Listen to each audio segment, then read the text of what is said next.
بسم اللہ الرحمن الرحیم۔ السلام علیکم ورحمۃ اللہ وبرکاتہ۔ بسم اللہ والحمد للہ والصلاة والسلام علی رسول اللہ، اما بعد فاعوذ باللہ من الشیطان الرجیم۔ بسم اللہ الرحمن الرحیم۔ وَأَنْتُمُ الْأَعْلَوْنَ إِن كُنتُم مُؤْمِنِينَ صدق اللہ مولانا العظیم۔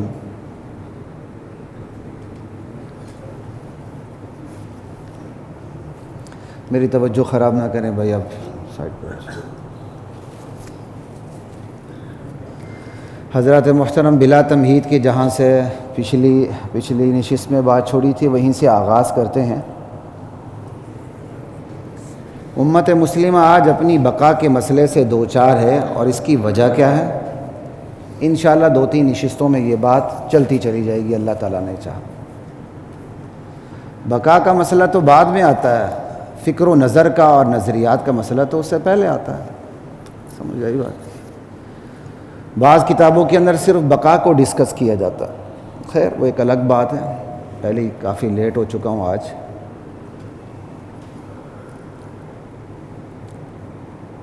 بات ہماری پہنچی تھی کہ امت مسلمہ اپنی بقا کے لیے کیا کرے۔ اس حوالے سے میں نے آپ کو بات کی تھی کہ انسانی زندگی کے 3 پہلو ہیں۔ خود ہم انسانی زندگی کو فوکس کر کے بھی بقا کے مسئلے پہ بات کریں گے، پھر انسانی زندگی جن ذرائع کو اپنے لیے استعمال کرتی ہے اس حوالے سے بھی امت مسلمہ کی بقا پہ بات کرتے ہیں۔ انسانی زندگی کے 3 پہلو ہیں۔ ایک اس کی فرد کی اپنی ذاتی زندگی ہوتی ہے، انفرادی زندگی، ایک اجتماعی زندگی، اور ایک عالمی زندگی، ملکی، علاقائی، یعنی عالمی زیادہ بہتر ہے، اس کے اندر ملک سارے آ جاتے ہیں۔ یہ ملک تو آج کی پیداوار ہے نا، اس سے تو پہلے جہاں تک حدود ہوتی تھی وہاں تک ایک ہی سلطنت ہوتی تھی۔ تو انفرادی، اجتماعی اور عالمی، ان 3 پہلو پہ ہم بات کرتے ہیں۔ انفرادی پہلو کے حوالے سے میں نے بات کی تھی کہ انفرادی پہلو کی اصلاح سے مقصدیت واضح ہوتی ہے، بندے کو اپنی زندگی کے مقصد کا پتہ چلتا، وہ کیوں آیا اس دنیا میں، کائنات کے مقصد کا پتہ چلتا ہے کہ کائنات کو بنانے والے نے کائنات کو کیوں بنایا۔ پھر بندہ معذرت خانہ رویے سے اجتناب کرتا ہے اور اپنے فکری سرمایہ سے جڑتا ہے، نہ صرف جڑتا ہے بلکہ فخر کرتا ہے، آگے بڑھنے کے لیے اپنے پیچھے ماضی سے وابستہ ہو جاتا ہے، آگے بڑھنے کے لیے اپنے ماضی سے وابستہ ہوتا ہے، خود کو بھی بدلنے کی کوشش کرتا ہے، حال کو، مستقبل کو بدلنے کی بھی کوشش کرتا ہے۔ جب فکری زوال ہماری انتہا کو پہنچا تو اس وقت ہم فکری زوال کی اس سطح پہ تھے، ہمارے بڑے بڑے دانشور طاقتوروں کی غلامی کا درس دیا کرتے تھے۔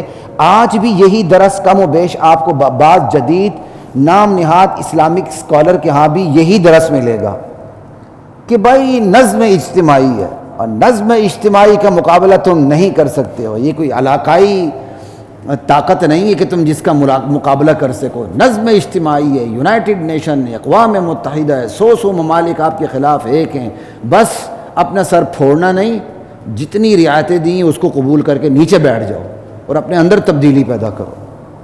یہ آج کے جدید اسکالرز اس کا درس دیتے ہیں۔ آج کی اس نشست کا موقع نہیں، انشاءاللہ جب ہم اس چیز کو تیسری نشست کی طرف جائیں گے تو پھر وہاں ہم تنقیدی طور پر بھی تھوڑا سا جائزہ لیں گے کہ کہنے والے کہتے کیا ہیں اور دنیا کیا نتائج دے رہی ہے قربانیوں کے۔ ان کے تجزیے موسمیاتی تجزیے ہوتے ہیں، جیسے موسمیات والے تجزیہ کرتے ہیں نا کہ آج بادل یہاں سے گزریں گے، برسیں گے، وہ گزرتے ہی نہیں، چلے جاتے ہیں، یا گزر کے چلے جاتے ہیں یا گزرتے ہی نہیں ہیں، تو ان کا تجزیہ موسمیاتی ہوتا ہے۔ تو ہمارے بہت سے جدید اسلامک اسکالرز ہیں جن کی نیچے کوئی بیس بنی نہیں ہوتی ہے، لیکن چونکہ وہ دنیا سے مرعوب ہوتے ہیں تو وہ موسمیاتی تجزیہ پیش کرتے ہیں دین کے حوالے سے بھی۔ کیوں؟ کہ پھر وہ لوگ خوش ہوتے ہیں، خصوصاً جدیدیے خوش ہوتے ہیں، جو گراؤنڈ ریئلٹیز کا کلمہ پڑھتے ہیں، جو ٹیکنالوجی کا کلمہ پڑھتے ہیں، چونکہ انہی کو اقتدار حاصل ہے ہمارے ملک میں بھی، مسلمانوں میں، تو اس لیے وہ بڑے خوش ہوتے ہیں۔ ان کے ہاں پھر ایسے اسکالرز کو بڑی مقبولیت ملتی ہے، پھر وہی ٹی وی پہ آتے ہیں، میڈیا پہ آتے ہیں، پھر کتنی دن تک راج کریں گے؟ مرزا قادیانی نے بھی چند دن تک راج کیا تھا تو کہاں چلا گیا؟ یہ کوئی بڑی بات نہیں ہوتی، یہ اللہ تعالیٰ کا ایک بہت بڑا امتحان ہوتا ہے. اللہ تعالیٰ میری اور آپ کی حفاظت فرمائے. ٹھیک ہے نا جی. تو انسانی زندگی کا ایک فکری پہلو ہے، اور فکری پہلو سب سے اہم ترین ہے. انشاءاللہ اس نشست کے بعد بھی اس فکری پہلو پہ جا کے بات ہوگی. یہ تو صرف میں نے فکری پہلو کا ایک اشارہ کیا ہے کہ فکری پہلو کا تعلق بندے کی اپنے فرض سے ہے، اپنی ذات سے ہے کہ اس نے خود کو کتنا بدلنا ہے. جتنا بدلے گا کائنات اتنی ہی بدلے گی، بس اس سے زیادہ کائنات نہیں بدلتی. بات یہ یاد رکھیں، خود بندہ جتنا بدلے گا اجتماعیت اتنی بدلے گی، جتنی اجتماعیت بدلے گی اتنا عالمی ماحول اور موسم بھی بدل جائے گا، وگرنہ نہیں بدلتا. لاکھ ٹل لگا لیں، زور لگا لیں، فکری جو انسانی زندگی کا فکری پہلو ہے انفرادی زندگی کا، وہ اہم ترین ہے. وہ انشاءاللہ ہم آگے چل کے بھی بات کریں گے. میں پھر ابلنے لگتا ہوں کہ نہیں ابھی سے بات کروں، لیکن جو ایک ترتیب سے میں نے بات رکھی ہوئی ہے وہ بات ہو جائے تو زیادہ بہتر ہے. آگے جو بندے کی اجتماعی زندگی ہے، اجتماعی زندگی جو ہے انفرادی زندگی اور پھر اس کی اجتماعی زندگی. ٹھیک ہے نا جی. تو وہ جو فرد اپنے ساتھ کیا کہتے ہیں، نہیں ایک فکری پہلو ہے اور پھر اس کے بعد اس کا ایمانی پہلو ہے. حالانکہ فکر ایمان دونوں جڑے ہوئے ہیں ساتھ، لیکن الگ کرنے کا مطلب یہ ہے بندہ فکر صحیح رکھتے ہوئے بھی منافق ہوتا ہے. اس کی تھاٹ، اس کی تھنکنگ، اس کی دانشوری بڑی کمال کی ہوتی ہے، اس کے باوجود وہ تذبذب کا، ڈاؤٹس کا، شکوک کا، شبہات کا شکار ہوتا ہے اور تذبذب کے دلدل میں پھنسا ہوتا ہے. وہ کامیابی کا اسے کوئی یقین نہیں ہوتا، حالانکہ فکریں کئی دفعہ اس کی بڑی کلیئر ہوتی ہیں، لیکن چونکہ اس کی عملی زندگی کا ستیہ ناس ہوا ہوتا ہے، لہذا وہ فکری زندگی اس کی زندگی پر اثر انداز نہیں ہوتی. سمجھ آ رہی بات کی؟ اس کی اپنی جو فکری زندگی ہے اس کی ایمانی زندگی پر اثر انداز نہیں ہوتی. تو جو بندے کی زندگی کا ایمانی پہلو ہے، ایک اس کا انفرادی زندگی کا فکری پہلو ہے، پھر انفرادی زندگی کا ایمانی پہلو ہے، پھر ایک اجتماعی ہے اس کے الگ 3 پہلو ہیں، پھر عالمی زندگی ہے اس کے الگ 2 پہلو ہیں. پہلو تو کئی بن سکتے ہیں، لیکن آپ کو سمجھانے کے لیے جو میں نے یہ نشست رکھی وہ یہی ہے. انفرادی زندگی کے 2 پہلو، 3 پہلو پہ بات ہوگی، اجتماعی زندگی کے 3 پہلو پہ بات ہوگی اور عالمی زندگی کے 2 پہلو پہ بات ہوگی. اللہ نے موقع دیا پھر آگے انسان جن ذرائع کو اپنے لیے استعمال کرتا ہے پھر اس کی بھی 4 پہلو ہیں. اگر اللہ کرے آج ہی بات ہو جائے تو بہت اچھی بات، ورنہ انشاءاللہ نشستیں چلتی رہیں گی اللہ تعالیٰ نے چاہا. تو انسان کی جو انفرادی زندگی کا فکری پہلو ہے اس کی اپنی مقصدیت سے اس کا تعلق رکھتا ہے، اس کے اپنے شعور سے اس تعلق رکھتا ہے کہ وہ خود اپنے ساتھ برتاؤ کیا کرتا. پھر اس کی انفرادی زندگی کا ایمانی پہلو ہے. ایمانی پہلو کی اصلاح ہو جائے تو بندہ تذبذب کا شکار نہیں ہوتا، پھر تذبذب کے دلدل سے نکل آتا ہے، شکوک و شبہات کے دلدل سے نکل آتا ہے، ایمان و یقین کی اس منتہا پر پہنچتا ہے جہاں اس کو اپنی کامیابی کا یقین ہوتا ہے فی الدنیا والآخرہ. مارنے پر بھی کامیابی کا یقین ہوتا ہے، مرنے اور قتل کیے جانے پر بھی کامیابی کا یقین ہوتا ہے. وہ اس فکر کی منتہا پر ہوتا ہے. اللہ اکبر. اللہ مجھے اور آپ کو نصیب فرمائے کہ بندہ قتل ہو، ٹکڑے ٹکڑے ہو اور پھر بھی کہے فزت ورب الکعبہ، رب کعبہ کی قسم میں کامیاب ہو گیا. یہ ایمانی زندگی کا پہلو ہے جو اللہ مجھے اور آپ کو نصیب فرمائے. پھر انفرادی زندگی کا تیسرا پہلو اخلاقی پہلو. اخلاقی پہلو کی جب اصلاح ہوتی ہے نا تو بندے کی خواہشات اس کے قابو میں آ جاتی ہیں. جب اخلاقی پہلو کی اصلاح نہیں ہوتی تو بندے کی خواہشات، فکر ٹھیک ہوتے ہوئے، ایمان میں تذبذب نہ ہوتے ہوئے پھر بھی وہ کیا کہتے ہیں، اگر اس کے اعمال ٹھیک نہ ہو تو خواہشات بے قابو ہو جاتی ہیں. اس کی آنکھ، اس کا ناک، اس کے کان، اس کے ہاتھ پاؤں بے قابو ہو جاتے ہیں. تو جو فکری اصلاح ہے نا انسان کی زندگی کی، جو کیا کہتے ہیں اخلاقی اصلاح ہے، اس سے بندہ خواہشات کو قابو میں لے آتا ہے. جب خواہشات قابو میں آ جائیں تو 2 چیزیں اس کے اندر پیدا ہوتی ہیں، ایک صبر، دوسرا شکر. اور اللہ نے اسی صبر اور شکر کے بارے میں کہا ہے کہ بندے کو جو بندے اللہ کی نشانیاں سمجھ آتی ہیں وہ کون سے بندے ہوتے ہیں؟ وہ ہوتے ہیں جو صبار شکور ہوتے ہیں. ان فی ذلک لآیات لکل صبار شکور.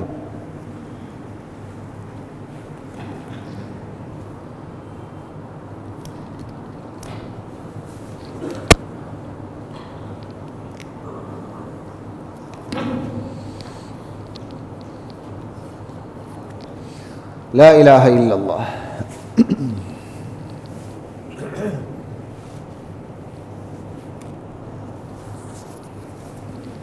خواہشات قابو میں آنے سے بندہ صبر و شکر کا خوگر ہو جاتا ہے. یہ انسانی زندگی کے، انفرادی زندگی کے 3 پہلو ہوئے. ٹھیک ہے جی، کوئی بات نہیں یار، یہ کیا ہو گیا.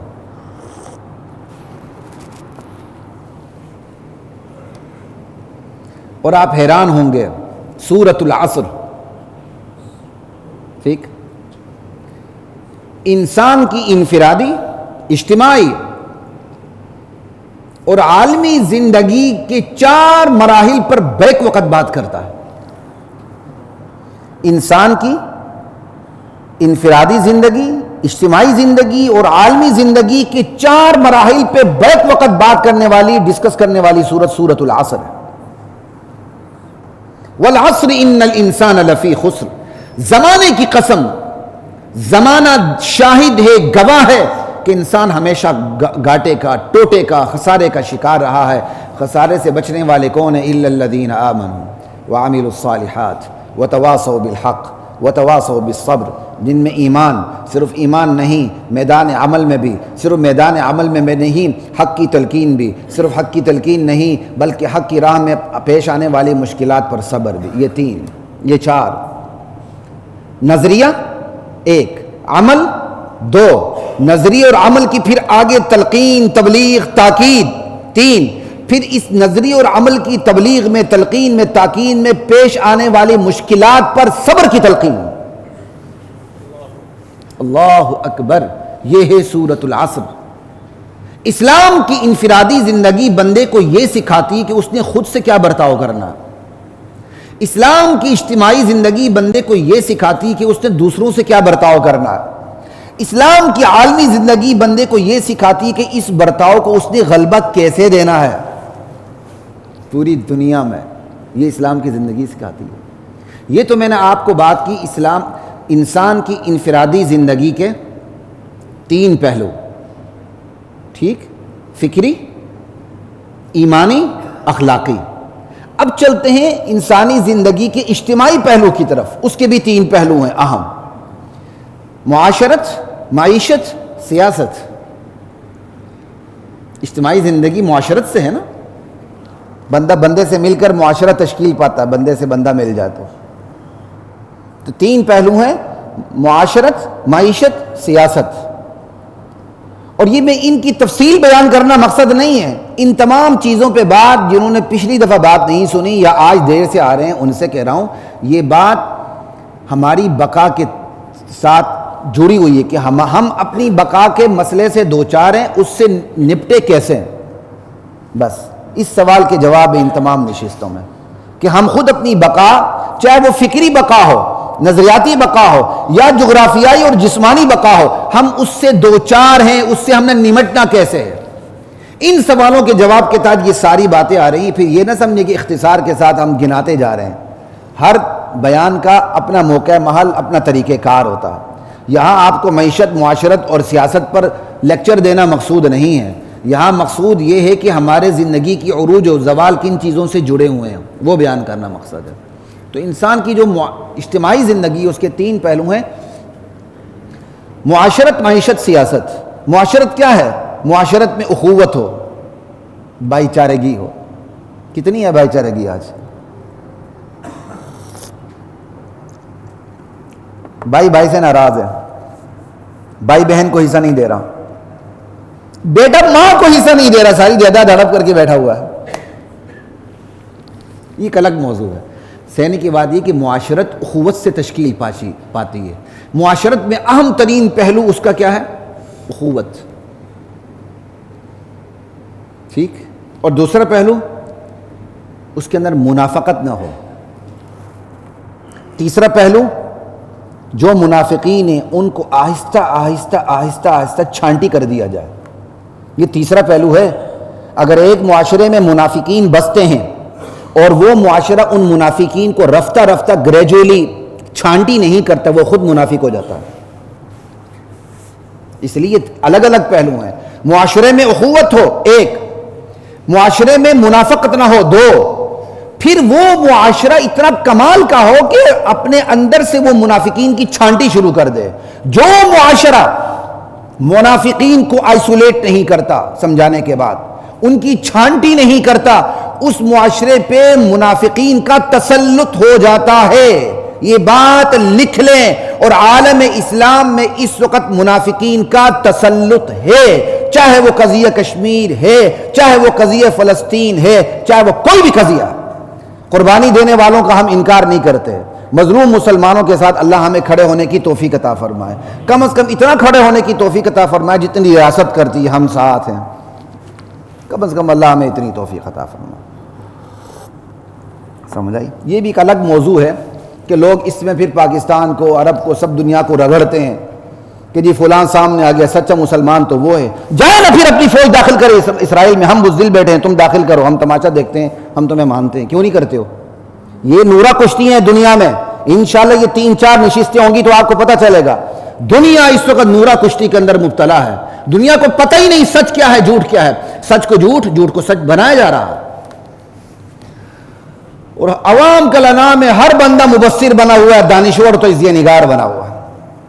انا للہ و انا الیہ راجعون. تو اجتماعی جو پہلو ہے اس میں معاشرت ہے. منافقین کو چھانٹی کیا جانا ضروری ہے. جس معاشرے سے منافقین کی چھانٹی نہ ہو, منافقین کو آئسولیٹ نہ کیا جائے, وہ معاشرہ منافق ہو جاتا ہے اور اس معاشرے پر منافقوں کا تسلط ہو جاتا ہے. یہ بات یاد رکھیں. اس معاشرے پر منافقین کا تسلط ہوتا ہے, وہ باہر نہیں نکل سکتے نیت کے باوجود. اس کے لیے پھر ایک بہت بڑی جد و جہد ہے. سمجھے؟ ایک منظم معاشرہ کیسے تشکیل پاتا ہے؟ آپ پولیٹیکل سائنس میں, دیگر کتابوں میں آپ پڑھتے ہیں, اس میں ایک مطیع ہوتا ہے جو تابعداری کرتا ہے, رعایا. ایک مطاع ہوتا ہے جس کی تابعداری کی جاتی ہے, حکمران. ایک قانون اطاعت ہوتا ہے. مطیع, مطاع, قانون اطاعت, اسی سے ریاست تشکیل پاتی ہے. ریاست, سیاست, قیادت, یہ تشکیل پاتی ہے. ٹھیک ہے. اب یہاں کوئی پولیٹیکل سائنس کا مضمون بیان کرنا مقصد نہیں ہے. اب ایک معاشرہ کیسے ہو, یہ منحصر ہے مطیع پر, مطاع پر, قانون اطاعت پر. جیسا مطیع ہوگا, جیسی رعایا ہوگی, جیسا مطاع ہوگا, جیسا حکمران ہوگا, جیسا قانون ہوگا, قانون اطاعت ہوگا, معاشرہ ویسے ہی ہوگا. اگر ایک مطیع باغی ہے, معاشرے میں توازن نہیں آ سکتا. ایک مطاع حکمران, جائز امور میں اس کی اطاعت واجب ہے, وہ واجب الاطاعت ہے. اگر اس کی نیت اور عمل میں کھوٹ ہے تو وہ معاشرہ عادلانہ نہیں رہتا, وہ ظالمانہ اور جابرانہ ہو جاتا ہے. اس لیے کہا جاتا ہے کہ جو سلطنتیں ہیں وہ کیا ہے, کفر سے قائم رہ سکتی ہیں, ظلم سے نہیں.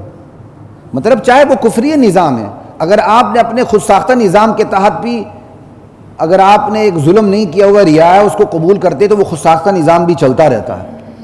لیکن خدا کا دین بھی آپ نے نافذ کیا ہو اور اس میں اگر آپ کی نیت اور عمل میں کھوٹ آ جائے, وہ نہیں چلتا, وہ ایکسپائر ہو جاتا. سمجھ آئی؟ یہ مطلب ہے. نیت اور عمل میں کھوٹ ہو تو وہ نہیں چلتا. منظم اسلامی جو معاشرہ ہوتا ہے, منظم اسلامی معاشرے میں بدی پنپ ہی نہیں سکتی, سر اٹھا ہی نہیں سکتی, اٹھانے کی کوشش کرتی کچلی جاتی ہے. منظم اسلامی معاشرہ نیکی کی اس انتہا پر ہوتا ہے, وہاں بدی سر نہیں اٹھا سکتی. بالکل ایسے ہی جیسے ایک صاف ستھری گیٹڈ سوسائٹی کے اندر گٹر نہیں ابل سکتا. گٹر ابل جائے, ڈکنا بند, ایسی کی تیسی 2 منٹ میں اس کی صفائی ہو جاتی ہے. جس طرح ایک صاف ستھری سوسائٹی کے اندر گٹر نہیں ابل سکتا, ایک منظم اسلامی معاشرے میں بتی کے گٹر کے ڈکنے نہیں اٹھ سکتے, ہو ہی نہیں سکتے. لا الہ الا اللہ. یہ تو تھی یہاں تک معاشرت کی بات. ٹھیک ہے. اب چلتے ہیں دوسرے پہلو کی طرف, انسانی زندگی کے اجتماعی پہلو کے دوسرا اجتماعی جو پہلو ہے اس کے دوسرے پہلو کی طرف, دوسری سطح کی طرف, وہ ہے معیشت. اس پر بھی کوئی لیکچر دینا مقصد نہیں ہے. معیشت میں حلال اور حرام کی حد بندی ہو, معیشت میں حقوق اللہ اور حقوق العباد کی تقسیم ہو, حلال حرام کی حد بندی کے بعد, حقوق اللہ اور حقوق العباد کی تقسیم کے بعد اس معیشت میں انفاق بھی ہو, ایثار بھی ہو، احسان بھی ہو۔ ہمارے معیشت کے جو لیکچرز ہیں سیریز وہ درمیان میں رک گئے ہیں، مختلف پھر موضوعات آگے ہم نے وہ کسی وقت شروع کریں گے۔ اب یہ موضوع شروع ہو چکا ہے، پتہ نہیں یہ کب تک ہماری سانس ہے یا موضوع کا سانس ہمارے ساتھ چلتا ہے یا ہم موضوع کے ساتھ چلتے ہیں۔ موضوع تو خیر اس کی سانسیں بہت زیادہ ہیں، سمجھ آئے؟ لا الہ الا اللہ۔ تو حلال حرام کی حد بندی، حقوق اللہ حقوق العباد کی تقسیم، اس کے ساتھ انفاق و خرچ کرنا، پھر انفاق بھی کیسا ہو؟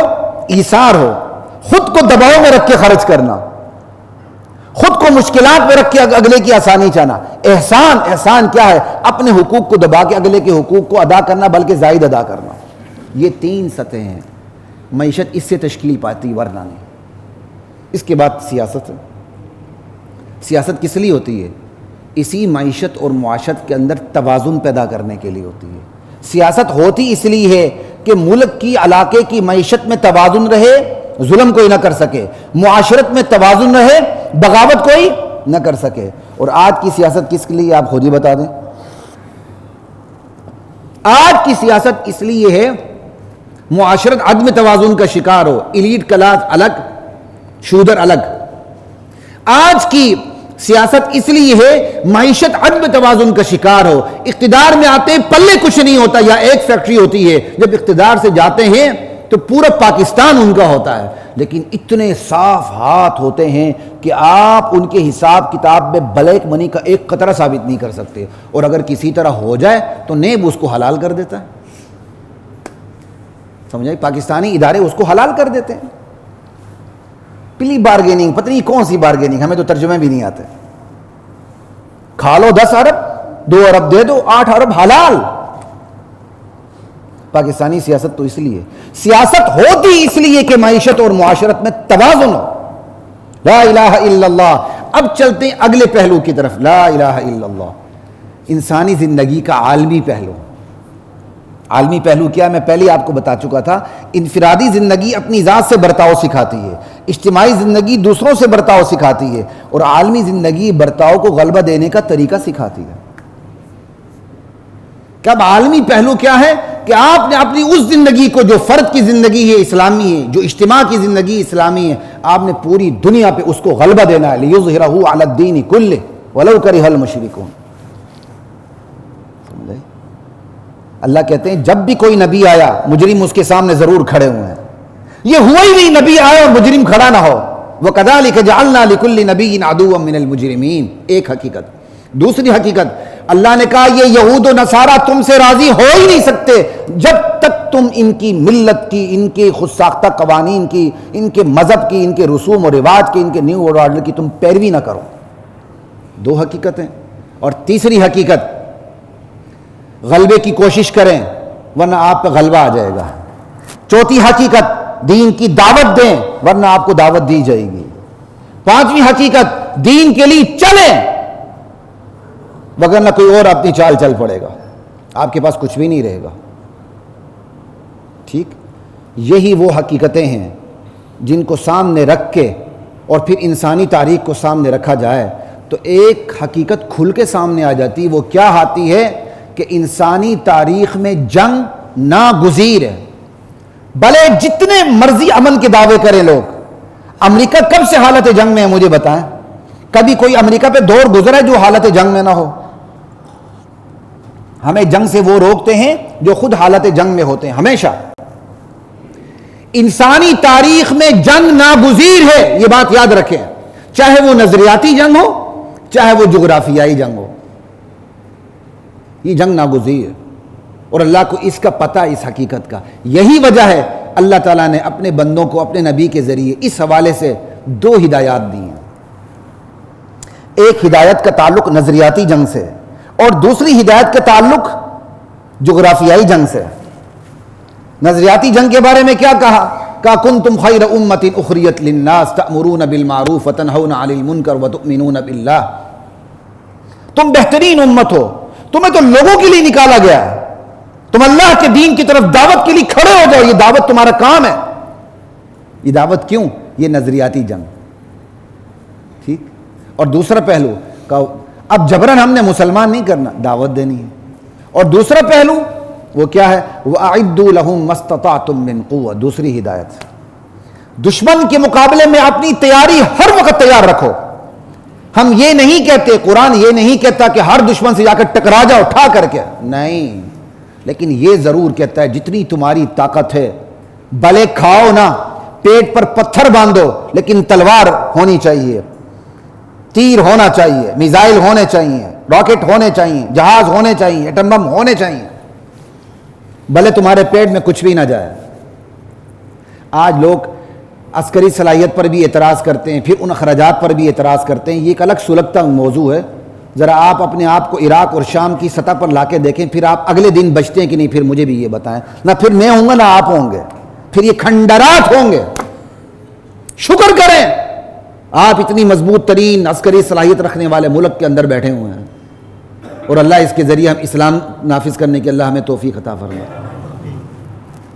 یہ باتیں ہوتی ہیں، لوگ پھر مجھے ایجنسیوں کا سمجھتے ہیں، تو میں پھر یہی کہتا ہوں یار میں روا کا تو نہیں ہوں، اپنے ملک کی ایجنسی کہوں گا ہوں، ہاں بس آپ کیا کر سکتے ہیں، کیا کریں گے، آپ جاؤ ہوں۔ جو چیز جو نعمت ہے اس کا انکار نہیں کر سکتے، یہ بات یاد رکھیں، ورنہ جائیں شام میں، یمن میں، لبنان میں، بیروت میں، فلسطین میں جائیں، پتہ چل جائے آپ کو، شکر نہیں کرتے ہیں۔ اللہ کے نبی کی حدیث سے اہم ترین امور پر رویبضہ بات کریں گے، سطحی قسم کے لوگ جنہیں بولنے کا حق نہیں ہوگا۔ آج وہی دور، سمجھ آئی بات؟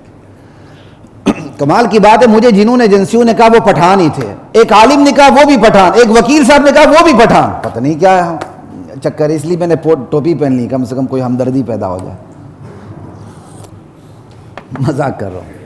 اچھا جی، لا الہ الا اللہ، تو بات کس پہ ہو رہی تھی؟ عالمی غلبے پہ۔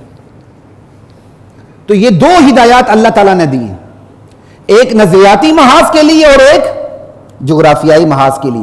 دونوں محاذ ایک دوسرے کے لیے راہ کو ہموار کرتے ہیں۔ نظریاتی محاذ جغرافیائی محاذ کو ہموار کرتا ہے، جغرافیائی محاذ نظریاتی محاذ کو ہموار کرتا ہے۔ دعوت تلوار کے راستے کو آسان کرتی ہے اور تلوار دعوت کے راستے کو آسان کرتی ہے، اگر میں آسان لفظوں میں کہوں، لیکن اس کے باوجود نظریاتی محاذ کو زیادہ اہمیت حاصل ہے۔ کیوں؟ جغرافیائی محاذ ہوتا ہی نظریاتی محاذ کے لیے، جغرافیائی محاذ ہوتا ہی نظریاتی محاذ کے لیے، اور نظریاتی محاذ میں کامیابی جغرافیائی محاذ کی پسپائی کو بھی فتح میں تبدیل کر دیتی ہے۔ اگر جغرافیائی محاذ میں آپ پسپا ہو چکے ہیں لیکن اسی جگہ آپ نظریاتی محاذ پہ کامیاب ہو چکے ہیں نا، تو آپ کی جغرافیائی پسپائی واپس ہو جاتی ہے۔ تاتاریوں نے 13ویں صدی عیسوی میں مسلمانوں کو شکست دی، پھر کیا ہوا؟ وہی تاتاری مسلمان ہو گئے۔ جغرافیائی محاذ پہ مسلمانوں کو شکست دی، نظریاتی محاذ پہ اسلام نے ان کو شکست دی، اپنا بنا لیا۔ بات سمجھ رہے؟ یہ ہے نظریاتی محاذ۔ غلبہ دین صرف تلوار کا نام نہیں ہے، غلبہ دین کے لیے اللہ نے دو ہدایات دی ہیں، ایک دعوت اور دوسرا جغرافیائی محاذ۔ یہ دونوں ساتھ ساتھ چلیں گے، جہاں ایک چلے گا ایک، جہاں دوسرا چلے گا دوسرا، جہاں دونوں چلیں گے دونوں چلیں گے۔ ہم ایک کو لے کے بیٹھتے ہیں، کوئی دعوت کو لے کے بیٹھا تلوار کی نفی کر رہا ہے، کوئی تلوار کو لے کے بیٹھا دعوت کی نفی کر رہا ہے، بالکل غلط ہے۔ اور اللہ تعالیٰ نے دونوں ہدایات دی ہیں۔ اللہ کو پتہ ہے انسانی تاریخ میں جنگ ہمیشہ ناگزیر رہی ہے، اس نے اپنے بندوں کو آخری سطح کی ہدایات جاری کر دی ہیں۔ لا الہ الا اللہ، تو تاری مسلمان ہو گئے۔ اب سوال یہ ہے، کیا ہم اس پوزیشن میں ہیں کہ ہم دعوت سے فتح کر سکیں کسی کو؟ کشمیر کو، فلسطین کو، اس پوزیشن میں ہیں؟ صحابہ، تابعین، تبع تابعین، ہمارے پہلے اسلاف جو تھے جن کو لوگ امیہ اور عباس کے نام سے گالیاں دیتے ہیں، انا للہ، وہ اس پوزیشن میں تھے کہ جغرافیائی محاذ پہ پسپائی ہوئی، نظریاتی محاذ پہ کامیابی حاصل کر کے جغرافیائی محاذ کی پسپائی کو بھی فتح سے تبدیل کر دیا۔ اللہ کی علیم و خبیر ذات نے کوئی کمی نہیں رکھی اسلام کے عروج کے لیے، لیکن مسلمان نے خود کو تباہ کرنے کے لیے بھی کوئی کسر نہیں چھوڑی۔ یہ دعوت اتنا مضبوط ترین ہتھیار ہے بندے مومن کا، اس دعوت سے دشمن کے وسائل بھی اپنے ہو جاتے ہیں، خود دشمن اپنا ہو جاتا ہے۔ یہ دعوت اتنا مضبوط ترین ہتھیار ہے، دعوت و تبلیغ، دعوت حلوے کی دعوت نہیں کہہ رہا میں، یہ دعوت اتنا مضبوط ترین ہتھیار ہے، دشمن اپنے ہو جاتے ہیں، دشمن کے وسائل اپنے ہو جاتے ہیں، دشمن کے ہتھیار اپنے ہو جاتے ہیں، اتنا مضبوط ترین ہتھیار ہے۔ لا الہ الا اللہ، پڑھیے سورۃ العصر، والعصر ان الانسان لفی خسر، انسان خسارے میں ہے، یہ زوال کا آخری حل اللہ نے پیش کیا ہے، الا الذین آمنوا وعملوا الصالحات وتواصوا بالحق وتواصوا بالصبر۔ حق کی تلقین کرنی ہے، خود نظریہ عمل حق کے لیے کھڑا ہونا، پھر اس پہ صبر کرنا، ایمانداری سے بتائے۔ سورۃ العصر کی ہدایات ایک چرواہے کو بھی سمجھ آ سکتی کہ نہیں؟ آپ فلسفیانہ ہدایات پیش کریں، یوں کریں تو یوں کریں، فلاں ٹمکانا شمکانا چھوڑ دیں ان کو، قرآن کی آسان زبان میں آ جائیں، جس کو ایک چرواہا بھی سمجھ لیتا ہے۔ ایک چرواہا پہاڑ کی چوٹی پر ہے، مغلوب ہے، اس نے حق کی دعوت دینی ہے، اور پھر اس دعوت کے اندر اتنی لچک رکھی ہے، داعی فطرتی عقل کو استعمال کرتے ہوئے خود فیصلہ کرتا ہے کہ میں نے دعوت میں کہاں بڑھنا ہے، کہاں پیچھے ہٹنا ہے، اور قرآن میں اس کی مثالیں موجود ہیں۔ موسیٰ علیہ السلام کو دیکھ لیں، فرعون کا درباری مسلمان ہو گیا تھا کہ نہیں، اور اس نے اپنے ایمان کو خفیہ رکھا تھا کہ نہیں، پھر اس نے خفیہ رکھتے ہوئے فرعون کے درباریوں کو ایمان کی دعوت دی تھی کہ نہیں۔ وقال رجل مؤمن من آل فرعون، 24واں سپارہ پڑھیں، مزے کریں، اور وہ تو بچ گیا، یہ تو ایک دعوت ہے۔ اور دوسری دعوت سورہ یاسین میں دیکھ لیں، نبیوں نے دعوت دی، پیچھے ایک داعی کھڑا ہو گیا، اس نے کہا یار کیا ہو گیا، میں اس اللہ کو کیوں نہ پکاروں جس نے مجھے پیدا کیا ہے، وما لی لا اعبد الذی فطرنی وإلیہ ترجعون۔ اور جب وہ نبیوں کی حمایت کرتا گیا، دعوت دیتا گیا، تو قوم نے کیا کیا، اس کو شہید کر دیا۔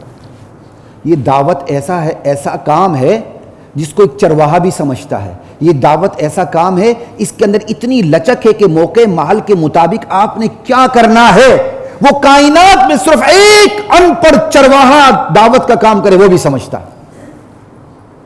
اللہ تعالیٰ نے عروج کا اتنا آسان حل مجھے اور آپ کو دیا ہے۔ ہم جو عروج و زوال کے حل پیش کرتے ہیں نا، وہ پڑھے لکھے دانشوروں کے علاوہ کوئی سمجھتا ہی نہیں ہے، اور اللہ جو حل پیش کرتا ہے وہ ایک چرواہا بھی سمجھتا ہے۔ اس دعوت کے اندر اللہ نے وہ طاقت رکھی ہے کہ ایک ان پڑھ دعوت دینے والے کی دعوت، بشرطے کہ وہ اللہ کی طرف بلا رہا ہو اور اس کو بصیرت حاصل ہو، وہ پانسا پلٹ دیتی ہے، شکست کو فتح میں تبدیل کر دیتی ہے، دشمن کے وسائل کو اپنا بنا لیتی ہے، شاہ دماغ اپنے ہاتھ میں لے لیتی ہے، شاہ کلید اپنے ہاتھ میں لے لیتی ہے، ریسورس پرسن کو اپنے ہاتھ میں لے لیتی ہے، زندگی کا نیا سفر شروع ہوتا ہے۔ اور کنگال کے دیکھیں تو اس کا سارا کریڈٹ ایک ان پڑھ دعوت دینے والے کو بھی جاتا ہے، جا سکتا ہے۔ سمجھ آئی؟ اس دعوت کو کوئی چھوٹا ہتھیار نہ سمجھیں۔ خلاصہ یہ ہے کہ اسلام جو عالمی زندگی میں غلبہ اسلام کی بات کرتا ہے، اس میں صرف نہ تلوار کی بات کرتا ہے، نہ صرف دعوت کی بات کرتا ہے، دونوں کو رکھتا ہے۔ جہاں ایک کام نہ کرے وہاں آپ نے دوسرا کام کرنا۔ یہ تو ہو گئی بات آپ کی کیا کہتے ہیں، غلبہ اسلام کی، سمجھ آئی؟ یہ تین پہلو مکمل ہو گئے، لا الہ الا اللہ واللہ اکبر۔ اب آگے بات ہوتی ہے انسانی زندگی جن ذرائع کو استعمال کرتی ہے، ان ذرائع کو ہم استعمال کر کے زندگی میں کیا تبدیلیاں لا سکتے ہیں۔ اس میں علم ہے، ایک ذرائع ابلاغ ہے، دو عسکری صلاحیت ہے، تین سرمایہ ہے، چار مختصر سی 2 منٹ بات کروں گا، اس کی ڈیٹیل انشاءاللہ آئندہ جمعہ ہوگی، آج میں خود ذرا لیٹ تھا ورنہ اس پر بات مکمل ہو جاتی۔ علم، ابھی تک تو ہم نے بات کی خود انسانی زندگی پر جس کے کئی پہلو سامنے، اب ہے انسان جن ذرائع کو اپنے لیے استعمال کرتا ہے وہ علم۔ علم سے مراد نرا علم نہیں ہے، وہ علم جو اللہ تک پہنچا ہے۔ علم سے مراد نرا علم نہیں ہے بلکہ تربیت، تعلیم و تربیت، جس میں نصاب تعلیم بھی ہے، نظام تعلیم بھی ہے، ماحول تعلیم بھی ہے، مرد اور زن کی فطرت کو دیکھتے ہوئے نظام تعلیم کا الگ ہونا، نصاب تعلیم کا الگ ہونا، ماحول تعلیم کا الگ ہونا، اساتذہ تعلیم کا الگ الگ الگ الگ الگ ہونا، غیر مخلوط ماحول تعلیم ہونا، ساری چیزیں اس علم کے اندر داخل ہیں۔ یہ تقریر کا موقع نہیں، یہ تو میں آپ کو اسی سوال کے جواب دے رہا ہوں جو سوال ہم قائم کر کے چلیں۔ اور پھر اس علم میں یہ بھی داخل ہے، خصوصاً دینی حوالے سے، علم اس سے نہ لیں جو بے استادہ ہو۔ جس نے گوگل کو کلک کر کے، یوٹیوب کو کلک کر کے دین کا علم حاصل کیا ہو اسپیشلی، اس کا پیچھے کوئی استاد ہی نہ ہو، اس کی کوئی پیچھے چین ہی نہ ہو، خدا کی قسم اکثر بیشتر اوقات وہ بہت بڑا گمراہ ہوتا ہے، کیونکہ اس کو اصول کا پتہ نہیں ہوتا۔ اور اس وقت کیا کہتے ہیں، سوشل میڈیا پہ انہی کی اکثریت ہے جو بے استادے ہیں۔ اگر بے استادے علم سے سب کچھ چل سکتا، محض انڈرسٹینڈ کرنے سے کہ آپ نے کیا انڈرسٹینڈ کیا ہے، ماشاءاللہ آپ کی کیا اوپینین ہے، تو سورۃ الفاتحہ اہدنا الصراط المستقیم پہ ختم ہو جاتی۔ سورۃ الفاتحہ جو پورے قرآن کریم کی سمری ہے، اہدنا الصراط المستقیم پہ ختم ہو جاتی، آگے نہ چلتی۔ لیکن اللہ تعالیٰ نے آگے بھی چلایا، صراط الذین انعمت علیہم غیر المغضوب علیہم ولا الضالین، یا اللہ ان لوگوں کا راستہ دکھا جن پر تو نے انعام کیا۔ اس کا مطلب جو انعام والے ہیں ان کا راستہ تبھی مجھے اور آپ کو پتہ چلے گا جب وہ دور نبوت سے ایک چین کی شکل میں میرے اور آپ تک پہنچ رہے ہوں گے۔ اگر وہ چین کی شکل میں میرے اور آپ تک پہنچ ہی نہیں رہے تو ان لوگوں کا راستہ دکھے گا کیسے؟ یہی سے استاد شاگرد کا تصور آتا ہے، خصوصاً دینی ماحول میں۔ دنیا پھر بھی چل جاتی ہے، دنیا میں تو مشینی استاد آ گئے ہیں، اس لیے ہمارے بچے بے ادب ہو گئے ہیں، انہیں پتہ ہی نہیں ہے۔ کلاس روم میں ٹانگ پہ ٹانگ رکھ کے بیٹھتے ہیں، ٹیچر داخل ہوتا ہے، بیٹا صحیح ہو کے بیٹھو، کہتے ہیں میری مرضی، میرا جسم میری مرضی، آپ کون ہوتے ہیں مجھ سے روکنے والے، آپ کا کام لیکچر دینا، لیکچر دے کے چلے جائیں۔ یہ ہیں مشینی استاد کے نتائج۔